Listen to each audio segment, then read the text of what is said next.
Hello everyone, मैं Aarti. Welcome to biology diaries. आज हम डिस्कस करेंगे what happens to the plant nutrients after growing the cereals repeatedly in same field for many years.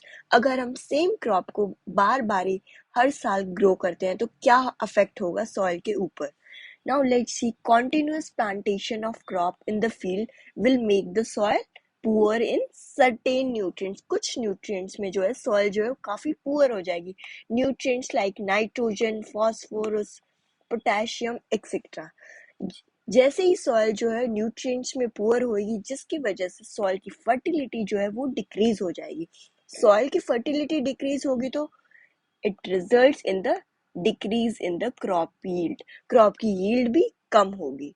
So soil की जो fertility जो है वो decrease हो जाती है जब क्रॉप सिमिलर रिक्वायरमेंट की क्रॉप को हम बार बार ही ग्रो करते हैं सेम फील्ड के अंदर. Now let's understand it with the help of example. जब हम for example like when a crop like maize को हमने ग्रो किया and it takes away the lot of nitrogen from the soil. मेज को grow करने के लिए नाइट्रोजन की रिक्वायरमेंट होती है. नाउ जब हम मेज को ग्रो करते हैं तो वो सॉइल से जो है नाइट्रोजन को ले लेती है for its growth and that's why it will make the soil deficient in nitrogen, जिसकी वजह से सॉइल जो है वो डेफिशिएंट हो जाएगी नाइट्रोजन में.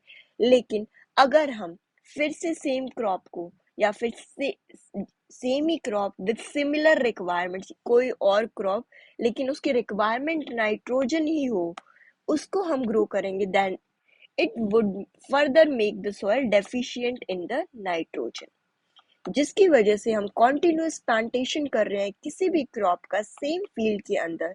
It will ultimately make the soil poor in certain nutrients depending upon the crop requirement, depending upon the requirement of that particular crop.